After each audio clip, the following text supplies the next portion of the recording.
W를 하나를 만드는데 약 15분 정도가 소요가 되고요. 이 전체를 만들려면 한 24시간 정도가 걸립니다. 다른 사람이 오다가 저걸 봤는데 V가 하나 들어간 것을 발견한 거예요. 이때부터 그 사람의 시야가 어떻게 바뀔까요? 저 V를 발견한 순간부터 잘한 것 101개가 보이지 않고 잘못한 것 1개가 보이기 시작하는 거예요. 의식하지 않으려고 해도 자동적으로 계속 떠오르고, 처음에는 저거 찾는데 5초, 10초 다시 찾으려고 하면 0.1초 만에 찾을 수 있게 돼요. 그만큼 저 부위가 계속해서 눈에 엄청나게 띄는 거예요. 그 사람이 땀 흘려서 수고한 23시간 45분보다 실수한 15분에 주목을 하게 되는 것이, 부족한 것 하나가 잘한 것 9가지를 모두 덮어버리는, 그것이 바로 우리가 가지고 있는 본성이라는 거죠. 악한 본성이 가정, 교회, 직장, 이웃 등 모든 부분에서 관계의 균열을 만들어서 서로 하나 되지 못하게 하는, 하나님은 이런 우리의 죄된 본성에 대해서 어떻게 생각하시는가? 오늘 본문이 이와 관련된 말씀이라고 할 수 있어요. 홍수 후에 노아는 땅에 정착을 했고 나무를 심습니다. 당시에는 이 포도주를 식수로 사용했으니까 노아가 열심히 이 포도주를 만들었고, 잘 만들어졌는가 맛을 보는데 너무 많이 마셔버린 거예요.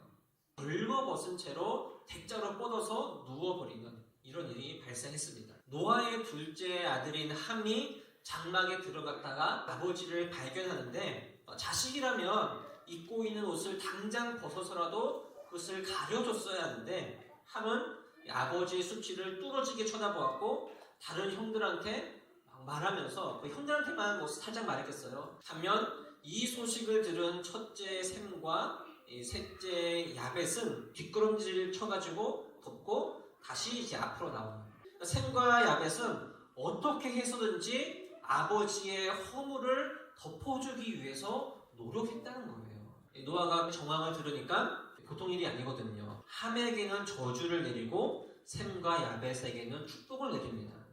노아가 극과 극의 반응을 보인 이유가 무엇일까요? 요한계시록 12장 10절에 보면 사탄의 별명은 형제를 하나님 앞에서 밤낮으로 참소하는 자. 우리의 이 허물을 주시하고 있다가 그것을 드러내어서 하나님 앞에 데려가서, 하나님, 얘 요거 잘못했어요, 이렇게 일러 바치는, 그런 걸 뜻하는 겁니다. 성경은 그래서 이 아버지의 수치를 드러낸 함과 사탄의 모습을 매칭하고 있는 거예요. 특이한 점은 무엇이냐면, 함의 아들인 가나안을 저주했다는 거예요. 우리에게 주는 교훈은 분명합니다. 우리가 자식을 키우다 보면 모든 것이 다 이뻐 보이기도 하다가 어떨 때는 또 모든 게 다 미워 보이잖아요. 이렇든지 저렇든지 내 자식은 소중한 거잖아요. 자식이 눈물을 흘리면 부모는 피눈물을 흘리는 게 당연한 거예요. 그러니까 이 장면을 통해서 우리는 하나님의 마음을 알게 된다는 겁니다. 독생자를 보내실 때 하나님도 피눈물을 흘리지 않으셨을까요? 우리의 허물을 덮어주시려고 독생자를 십자가에 보내주셨잖아요. 근데 우리가 서로의 허물을 덮어주지 않고 서로의 허물을 끄집어내고 드러낸다면 독생자를 보내주신 그 하나님의 마음이 찢어지지 않겠습니까? 셈과 야벳이 노아의 수치를 가려주는 행동이 바로 하나님의 마음을 닮았다는 거예요. 그렇다면 우리도 죄와 허물을 덮어주신 하나님을 닮아야죠. 서로의 허물을 덮어주지 않고 서로의 연약함을 드러내며 수치를 느끼게 하는 곳, 그곳에 과연 하나님의 축복이 임할 수 있느냐는 말입니다. 우리 가정이 칭찬과 격려와 용서로 우리의 연약함을 같이 이겨내고 같이 성숙하기 위해서 노력하는 공동체인지, 아니면 그렇게 지적을 하고 반박하고 싸우면서 결국 이 문제를 해결하지 못하고 관계만 악화되는 가정인지 생각을 해봐야 된다는 겁니다. 잘못을 했을 때 무조건 용서하라는 뜻은 아니에요. 덮어주기만 하면 그 죄에서 빠져나올 수 없어요. 그 죄를 반드시 하나님 앞으로 가져가서 해결해야 되는 것이 성령의 원리예요. 허물을 덮어준다는 것은 두 가지 개념으로 생각을 해볼 수 있습니다. 첫째는 소극적인 개념으로서 지금까지 말씀드렸던 것처럼 상대방의 허물을 함부로 들춰내어서 그것을 정죄하고 지적하지 않는 것을 말하고요. 두 번째 적극적인 개념으로는 그 사람의 죄를 내버려두면 안 되기 때문에 그것을 나의 죄인 것처럼 여기고 기도하라고 말하고 있는 겁니다. 느헤미야는 예루살렘 성전이 무너졌다는 소식을 듣고는 금식하면서 눈물로 기도를 하는데 나와 내 형제가 죄를 지었다고 고백합니다. 느헤미야는 유다가 멸망하는 것과는 상관이 없었거든요. 그런데 이스라엘의 죄를 자신의 죄인 것처럼 여기면서 하나님께 기도를 했고 용서를 구했다는 겁니다. 그렇게 했을 때 하나님께서 어떻게 하셨어요? 느헤미야를 통해서 성전을 재건하는 위대한 일을 맡기셨다는 겁니다. 나는 가족의 허물을 들고서 하나님께 나아가서 기도하는 사람인지, 자신의 연약함을 깨닫고 직면하여 성숙할 수 있도록 해달라는 기도를 우리가 얼마나 하고 있습니까? 무엇이 옳은 것이고 무엇이 그른 것인지 분명하게 말해줘야 할 때가 있어요. 하지만 그렇다 하더라도 허물을 드러내려고 하는 마음이 앞서게 된다면 차라리 아무 말 하지 않는 것이 100번 나을 때가 더 많다는 겁니다.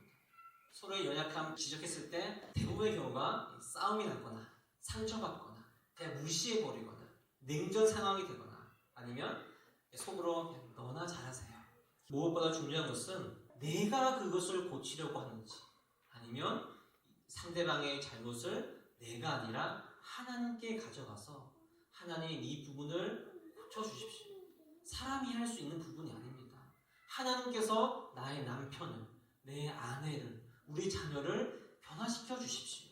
어떻게 하는 것이 인격과 신앙이 성숙한 사람의 모습일까요? 우리의 허물을 덮어주시기 위해 십자가의 길을 가신 예수 그리스도의 사랑. 어떻게 하면 우리가 그 사랑을 닮아갈 수 있을까? 다른 부분은 중요하지만 이 허물을 덮어주신 하나님 아버지의 사랑을 닮아가는 것이 가장 처음 해야 되는 일인 것 같습니다. 우리의 허물을 덮어주시기 위한 그리스도의 십자가를 우리 마음에 새겨봅시다. 내가 바꾸려고 하면 바뀌지 않습니다. 하나님께서 바꾸셔야 돼요. 우리 가정, 우리 공동체를 내가 어떻게 하려고 하는 것이 아니라 하나님께 온전히 맡겨드려야 됩니다. 사람은 말로 배우는 것보다 행동으로 배워야지 더 습득력이 빠르고 더 잘 배울 수 있는 거예요. 그러므로 뇌가 변하는 것이 아니라 내가 변해서 그 변한 모습을 보여줘야지 상대방도 변할 수가 있습니다. 이렇게 허물을 덮어주고 그 허물을 위해서 기도하는 공동체 위에 하나님의 축복이 있다는 사실을 우리가 기억하시면서 우리 가정이, 우리 교회, 우리 바울 공동체가 허물을 덮어주고 간절히 기도하는 가정과 우리가 되기를 주님의 이름으로 축복합니다.